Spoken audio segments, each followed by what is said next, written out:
最近部屋の乾燥が結構やばいです。ブンブンカワカワ文化です。今日はプロッターの選び方シリーズサイズ編ということでお話ししてきた英語、バイブル、ミニ録に続いて M5 のメリット、デメリットについてお話しします。一般的にはミニ録、バイブル、英語が王道サイズとして紹介されていることの方が多いと思うんですけれども、ここ最近やっぱり M5 結構充実してきているので、私は M5 も王道サイズとして入れています。私が持っている M5 を4冊並べてみました。なんかこの辺は同じような系統で揃ってましたね。ちょっと光の加減で割とダークめに見えてるかもしれませんが、こう近くで見るとこのブラックと、それ以外の色結構差がありますよね。今回も革質の話云々はさておき、サイズに絞ってお話をしていこうかと思います。これから M5 のメリットデメリットについてお話ししていくんですが、まず M5 のサイズ感とかについて簡単にお伝えしておきます。私は M5 と呼んでいるんですけれども、プロッターの正しいサイズ名的にはミニ5サイズなんですよね。M5 って呼ぶ人もいればマイクロ5って呼ぶ人とかもいますし、5ケツって呼んだり、いろんな呼び方がありますが、基本的に同じものを指しています。プロッターの M5 本体は縦が12センチ、横幅が8センチ、そして厚さは 1.5 センチ、11ミリリングを装着しています。中を開くと、これまで紹介したミニ6、バイブル、英語はすべて穴が6個開いたタイプだったんですけれども、M5 はお名前の通り穴が5つです。ここの穴のピッチの間隔はミニ6と同じで、ミニ6よりも1つ穴が少ないのが M5 です。この子は私の名刺入れとして使っているんですけれども、このサイズ感って本当に名刺ケースやパスケースと近しいサイズ感になっていて、手に持った時にフィットするようなサイズ感です。それではまず M5 のメリットについてお話しします。M5 のメリット1つ目は何といってもこのコンパクトさ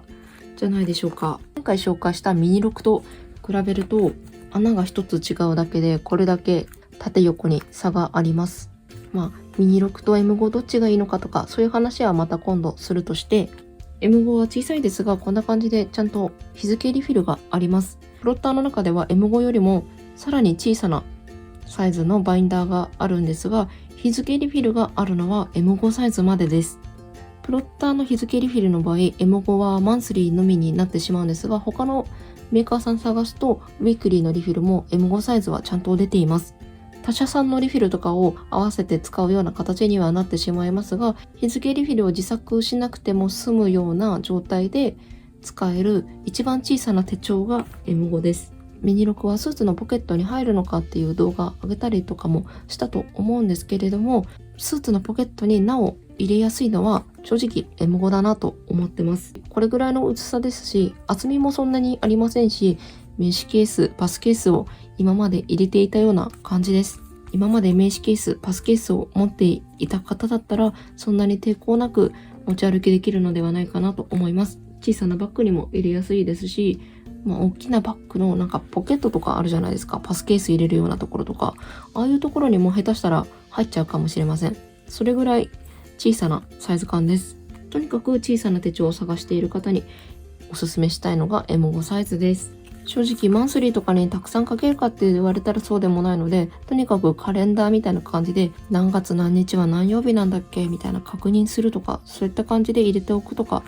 この小ささの強みってバッグのスペースを取らないとか、そういったコンパクトさもそうなんですけれども、私がいいなと思うのはカフェとかで何か書くときに、例えば隣の席の人とかに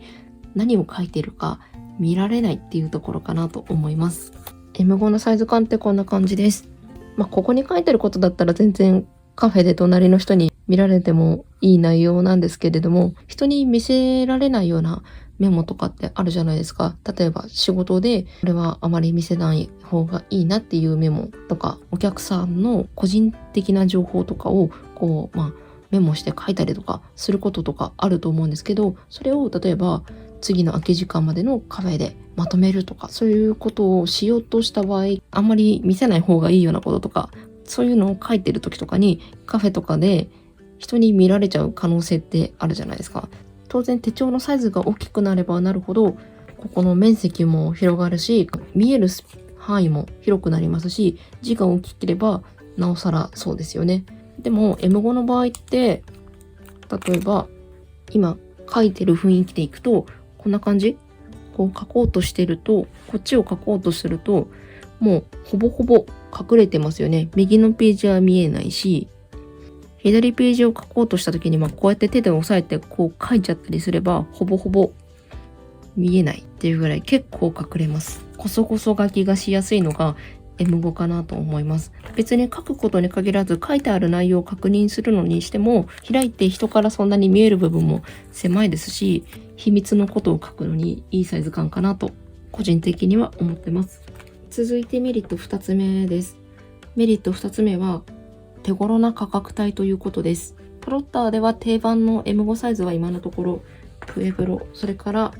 ブライドルの2種類が発売されてます。ブライドルさんが税込み8800円、プエブロが1万1000円だったかな。それぐらいだったと思います。1万円ちょっとで本革のすごくいい手帳が買えます。例えばプエブロの英語を買おうとするとプラス1枚ゆきちさんが必要になります。このゆきちさんが何枚かっていうのは結構大きいですよね。本体の価格ももちろん安いですし、リフィルの価格も安くなります。本革のシステム手帳に挑戦してみたい方は、やっぱりいきなり英語とかで失敗したら結構なリスクじゃないですか。でも M5 ならそこそこの価格帯で挑戦できますし、いいのかなと思います。初期でいろいろ買っても割と可愛らしい金額にまとまりますし、使い続けてこう買い足さないといけないじゃないですか。システム手帳はリフィルをどんどん消費してまた買ってっていう感じになると思うんですけれども、そういうランニングコストもちょっと抑えられるかと思います。そして M5 サイズのいいところ3つ目です。3つ目は身近なツールとしても使えるという点です。バイブルサイズも結構いろんな用途がありましたよね。バイブルサイズは通帳やお札を入れるのにちょうど良かったり、シートシールの収納に良かったりしました。M5 サイズはどうなのかというと、先ほどもお話ししたように名刺入れやパスケースと近いサイズ感です。なのでいろんなメーカーさんからカードケースのリフィルが販売されています。プロッターでも通常のリフィルとしてブライドルレザーの本革カードケースがあります。ここに名刺を入れるもよしですし、ここにスイカを入れて使ってみたり、T ポイントカードとかポンタカードだったり7個とかああいうのを入れてもいいのかなと思います。ここにそのスイカ入れて改札普通に通れるらしいです。なので全然スイカ入れるのもありだと思います。プロッターのリフィルではないんですけれども、アシュフォードさんからはこんな感じでキーホルダーリフィルっていうのが販売されています。これを M5 に装着すればキーケース的な使い方もできるのかなと思います。小さいながらもその小さなものたちをまとめるようなアイテムとしていろんな使い方ができるかなと思います。そして M5 サイズのメリット4つ目、これは雑紙で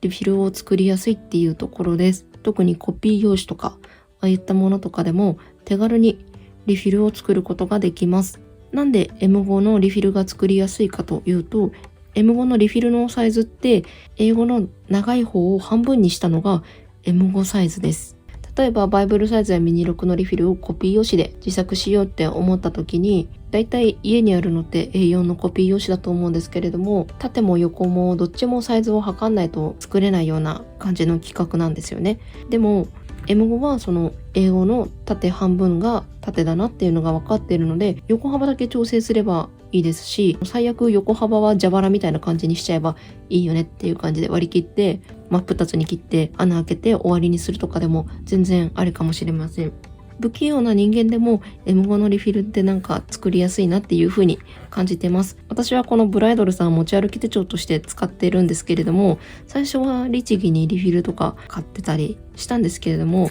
今は家にあるいらないメモ帳とかの消費みたいな感じで、めちゃくちゃサイズ正確ではないんですけれども、とりあえず近しいサイズ感にカットしてとりあえず挟んでみたいな感じで、どうせ捨てるしっていう感じで割り切って使ったりもしてます。M5 ってメモとして使う方も多いと思うので、そのメモのリフィルとしてどこまでそこにお金をつぎ込むかとか、そういう感じにもなってくると思うんですが、手軽なもので自作すれば結構リフィル買わなくて済んだりもしますし、いいのかなと思います。慣れるまでが大変ですし、私のガタガタ具合とか見て、それは許せないってなる人もいると思いますし、その辺は好みの問題です。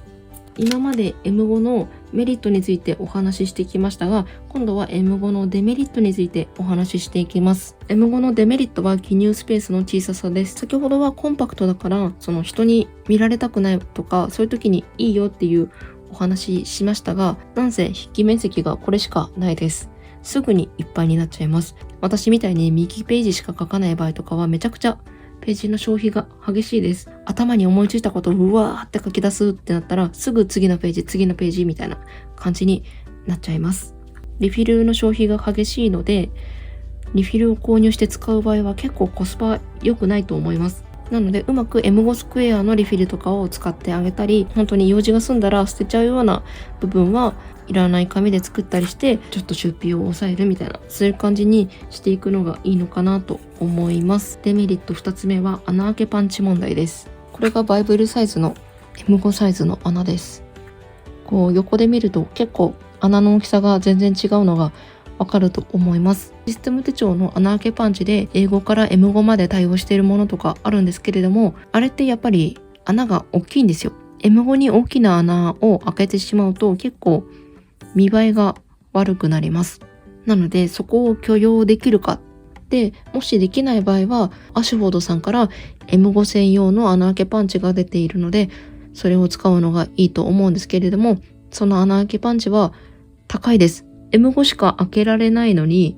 6000円ぐらいします。その値段がする割には一度にたくさん穴開けることができなかったりとか、そこまで使い勝手がいいようなパンチではないです。英語から M5 まで開けられるよっていうパンチだって2、3000円くらいだと思うんですよね。倍ぐらいするようなパンチなんですけれども、見た目がスタイリッシュで小さな穴が開けられるパンチです。それ以外に関しては普通のパンチの方が圧倒的にすごいのかなと思います。なので M5 の場合は穴開けパンチどうする問題が付きまとってきちゃうかなみたいな、そんな風に思ってます。そして M5 のデメリット3つ目です。3つ目はリング径の大きさで、リング径が大きい M5 って種類が少ないんじゃないかっていう話です。システム手帳って本体のサイズが大きくなればなるほどリング径も大きくなるっていうのが一般的な流れです。プロッターの場合は全て 11mm リングで統一されてますが、M5 になると一般的なバイブルサイズとかで 11mm リングの手帳ってそうそうないじゃないですか。